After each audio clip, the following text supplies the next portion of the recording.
दोस्तों, रूस के राष्ट्रपति व्लादिमीर पुतिन 6 तारीख को भारत आ रहे हैं। उनका यह दौरा रक्षा के लिहाज से बेहद ज्यादा महत्वपूर्ण होने वाला है। हाल ही के सालों में भारत ने रूस से हथियारों की खरीद में कमी की है और भारत रूस की बजाय यूएस, इजराइल और फ्रांस से हथियार खरीद रहा है। लेकिन अभी भी भारत सबसे ज्यादा हथियार रूस से ही मंगाता है। पहले जो आंकड़ा 75% था, अब वो घटकर 60% हो गया है।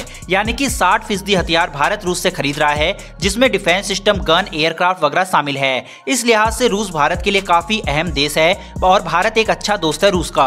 वहीं दूसरी तरफ रूस के लिए भी भारत एक बेहद ज्यादा अहम देश है, क्योंकि रूस की इकोनॉमी काफी हद तक हथियारों की सप्लाई पर भी निर्भर रहती है और भारत भारी मात्रा में हथियारों को खरीदकर इसमें जान फूंकता है। रूस के लिए भारत कितना अहम देश है वो इस बात से पता चलता है कि रूस के राष्ट्रपति का ये दूसरा दौरा है इस साल का। इससे पहले वो जिनेवा समिट में बाइडेन से मिलने के लिए गए थे और अब वो भारत आ रहे हैं। उनके इस दौरे से पहले ही जहां रूस ने S-500 डिफेंस सिस्टम भारत को देने की इच्छा जाहिर की है और अब एक और बड़ी डील भारत और रूस के बीच 6 दिसंबर को हो सकती है। दरअसल दोस्तों, पुतिन और मोदी के बीच होने वाली मीटिंग में आपसी सहयोग को बढ़ावा देने, व्यापार और इसके अलावा डिफेंस को लेकर नई डील मुख्य बिंदु रहेंगे। पहले जब पुतिन भारत आए थे तो S-400 का सौदा करके गए थे और उनके इस दौरे में कई हथियार ऐसे हैं जिस पर मुहर लग सकती है। इनमें रूस अपना एयरक्राफ्ट भारत को बेचना चाहेगा, लेकिन भारत इसको लेकर इच्छुक नहीं है।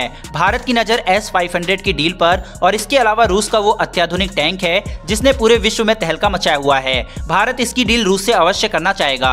दरअसल दोस्तों, ये रूस का रोबोटिक टैंक है जिसको लेने का विचार भारत कर सकता है। चलिए जानते हैं इस टैंक की खासियतों के बारे में और ये क्यों चीन के खिलाफ एक बेहद ही घातक हथियार साबित हो सकता है। दोस्तों, रूस का ये टैंक इतनी आधुनिक तकनीक से लैस है कि 100 किलोमीटर की दूरी तक बिना किसी इंसान की मदद से गश्त लगा सकता है। यही नहीं, जिस स्वार्म ड्रोन तकनीक का डेमोन्स्ट्रेशन भारत ने इसी हफ्ते किया था, यह टैंक अपने साथ स्वार्म ड्रोन की पूरी फौज को लेकर चलता है। यानी कि आसान भाषा में इस टैंक को किसी भी जवान की जरूरत नहीं पड़ती, यह खुद से ऑपरेट करने में सक्षम है। रूस के इस रोबोटिक टैंक ने जहां अमेरिका चीन को परेशानी में डाल दिया है, वहीं भारत रूस के इस तकनीक से काफी खुश है, क्योंकि अगर रूस कोई भी हथियार बेचना चाहता है तो उसका पहला ग्राहक भारत को ही बनाना चाहता है। यह टैंक अकेले ही दुश्मन की पहचान कर उसे राख कर सकता है। ऐसे में रूस का यह हथियार पलक झपकते ही किसी भी सैन्य ठिकानों को तबाह कर सकता है। यूरेन 9 के बाद रूस का यह दूसरा रोबोटिक टैंक है। इस टैंक का यूजर ट्रायल फिलहाल रूस में चल रहा है और जल्द ही रूस इसे अपनी सेना में शामिल कर लेगा, जिसके बाद इस अत्याधुनिक टैंक को कुछ चुनिंदा देश को बेचने पर रूस विचार करेगा। इस टैंक में 7.62 मिलीमीटर की मशीन गन लगी हुई है, जिससे हर मिनट में सैकड़ों राउंड फायरिंग की जा सकती है। इसके अलावा इस रोबोट टैंक में गाइडेड एंटी टैंक मिसाइलों को भी तैनात किया गया है। इसमें लगे स्वार्म ड्रोन मिनटों में ही उड़ान भर के खुफिया जानकारी जुटाने और लक्ष्य को तबाह करने के लिए इस्तेमाल किए जाएंगे। दोस्तों, स्वार्म ड्रोन के ऊपर हमारी अगली डिटेल वीडियो होगी जो आज शाम 5 बजे पोस्ट की जाएगी, इसलिए इसके बारे में ज्यादा इस वीडियो में हम बात नहीं करेंगे। दोस्तों, भारत इस रोबोटिक टैंक को एक और खास वजह से लेना चाहता है। दरअसल इस रोबोट टैंक को पहाड़ियों पर युद्ध में दुश्मन को राख करने में महारत हासिल है, जिसमें इस टैंक ने 100 किलोमीटर की दूरी पूरी तरह से अपने आप पूरी की है। इस दौरान किसी ने भी इस रोबोटिक टैंक को बाहर से कमांड नहीं दी है। इस टैंक को शुरू में ही ऑपरेट करने की जरूरत पड़ती है, उसके बाद ये बाकी का काम, रास्ता और कमांड अपने आप तय कर लेता है। एक बार कमांड देने के बाद ये टैंक अन्य सेंसर और कैमरा की मदद से खुद अपना रास्ता ढूंढ लेता है। इसमें खास बात यह है कि यह टैंक सबसे नजदीक वाले रास्ते का चयन कर रास्ते में आने वाली हर बाधा से खुद का बचाव कर लेता है। दोस्तों, भारत लंबे समय से ऐसे हथियार की तलाश कर रहा था जो दुश्मन के क्षेत्र में अंदर तक घुसकर स्वार्म ड्रोन को लॉन्च कर सके। ऐसे में रूस का यह हथियार भारत के काम आने वाला है।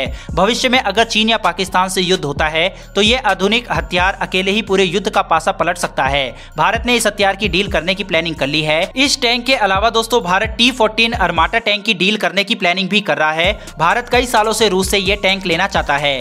T-14 अर्माटा मेन बैटल टैंक का भारत एक बहुत सीरियस कस्टमर है और भारत इस अत्याधुनिक टैंक की डील 6 दिसंबर को करना चाहेगा, क्योंकि टैंक्स के मामले में चीन के पास भी काफी आधुनिक तकनीक वाले टैंक मौजूद है। हालांकि भारत के पास भी अच्छे टैंक मौजूद है, लेकिन इस तरह के एडवांस टैंक चीन के खिलाफ भारत को एक बड़ी बढ़त जरूर देगा। यही कारण है कि अमेरिका सहित चीन की नजर पुतिन के इस भारत दौरे पर टिकी होगी। रूस अपने एडवांस हथियार भारत को जरूर देना चाहेगा, क्योंकि वो नहीं चाहेगा कि इतना बड़ा हथियारों का मार्केट उसके पास से हटकर अमेरिका, इजराइल और फ्रांस के हाथों में चला जाए। T-14 Armata tank, S-500 defence system, robotic tank, nuclear power plant, ये कुछ मुख्य चीजें हैं जिसकी डील मोदी और पुतिन अवश्य करना चाहेंगे। अब इसमें से कौन कौन सी डील फाइनल होती है ये तो 6 दिसंबर के बाद ही पता लगेगा, क्योंकि भारत वही हथियार खरीदेगा जो भारत को सूट करेगा और चीन के खिलाफ वो बढ़त देगा। वही भारत रूस से यह भी कहेगा कि जो हथियार हमें दे रहा है वो चीन को ना दे। दोस्तों, क्या भारत को ये रोबोटिक टैंक खरीदना चाहिए? हमें कमेंट करके अवश्य बताएं और 5 बजे स्वार्म ड्रोन के ऊपर जो डिटेल वीडियो आएगी उसको अवश्य देखें। उसके लिए चैनल को सब्सक्राइब कर बेल घंटी भी दबा लें, जिससे हमारी डिफेंस से जुड़ी ऐसी वीडियो आप तक सबसे पहले पहुंचे। फिलहाल दोस्तों इस वीडियो में इतना ही, फिर मिलेंगे डिफेंस से जुड़ी ऐसी एक नई वीडियो के साथ। धन्यवाद, जय हिंद।